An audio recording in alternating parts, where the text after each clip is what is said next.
This is Jonathan Ferguson, the Keeper of Firearms and Artillery at the Royal Armouries Museum in the UK, which houses a collection of thousands of iconic weapons from throughout history. And this week, as a lot of you guys asked for it, he's taking a look at Deadbolt's iconic arsenal. Where it falls down is the cocking, and it appears that the player is cocking it one-handed, which is, I think, impossible. If there are any other games, guns, or mechanics that you guys want to see Jonathan break down, do let us know in the comments section down below. Make sure to subscribe for more videos exactly like this. And if you want to help the Royal Armouries Museum and continue to support Jonathan's work, then please check out the links in the description of this video. Alright, over to Jonathan.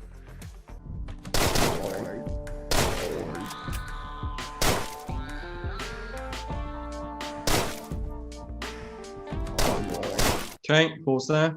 So first gun up is Colt 1892, a significant advancement over the 1873 single action army. The main change being to adopt double action operation. What we see in the gameplay where the player is pulling through on the trigger, I'll just do that once with this, cocks and fires it with one shot. The trigger's a lot heavier in double action mode, which causes the front sight to move, whereas single action fire moves around a lot less. It's more accurate, it's more dependable. What we see in the gameplay is probably not enough shot dispersion. And in terms of balancing the guns for gameplay, it seems like they could have balanced better. Like if you lock the player into firing double action, this should be fast but inaccurate. This should be slow and slow to reload, but more accurate. You pay your money, take your choice.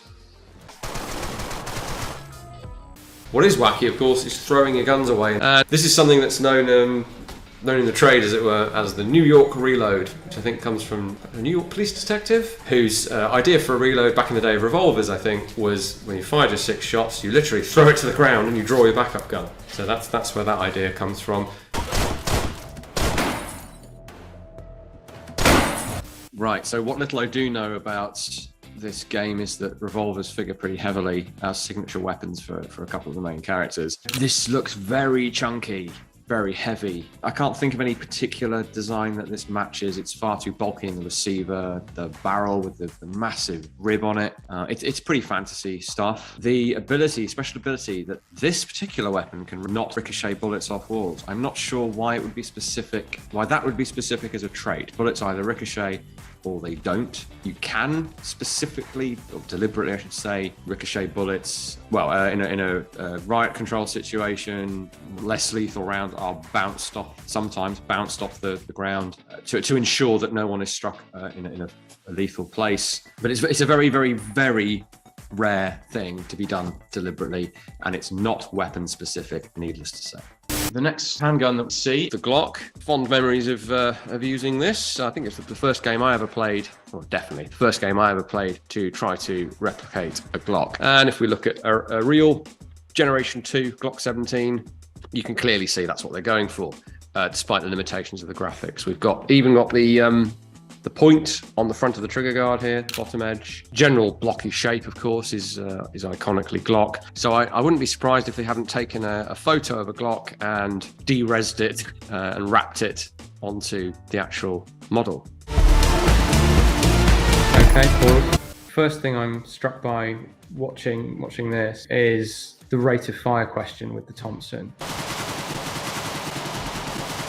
So it's depicted as really quite high there, but the variant in use is the M1, which is the military version, and one of the changes there was to reduce the rate of fire. This sounds to me, I haven't got the ability to kind of count it, but it sounds to me more like the Model 21, Model 28, which is more in the ballpark of 900 rounds per minute. But it certainly sounds like a Tommy gun.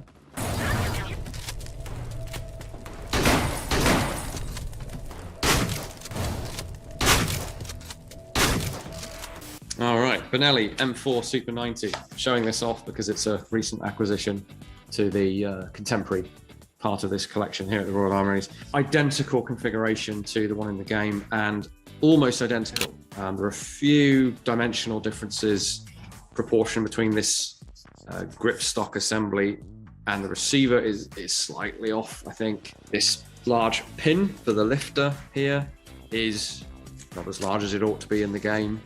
unless there's some build standard difference that I'm not aware of. But honestly, it's a really good job and functions as you would wish it to. It doesn't have the funky twist and slide buttstock, because don't seem to be adjustable in this game. Again, because of the sucking the ammunition into the gun thing, it doesn't look like I didn't get any inert rounds to play with, but it's a museum collection. We don't play with gun tips.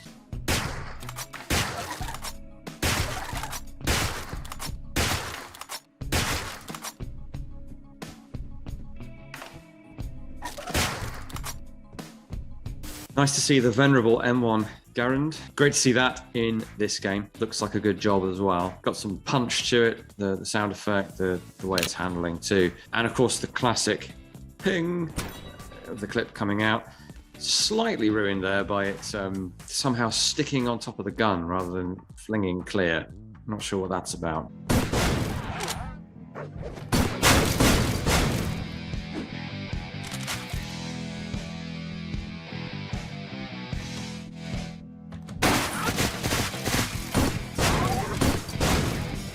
This is the Milcor M32 grenade launcher, 40mm grenade launcher.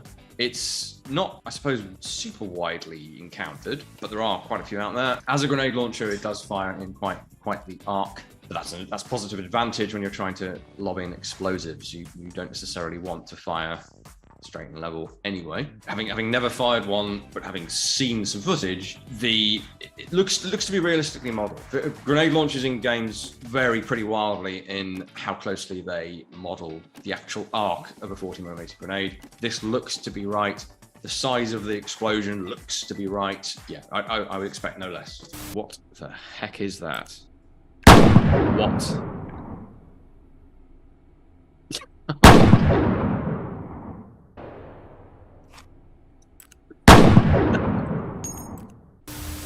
I'm not angry, I'm just disappointed. That's the worst thing I've seen today. This thing is completely insane.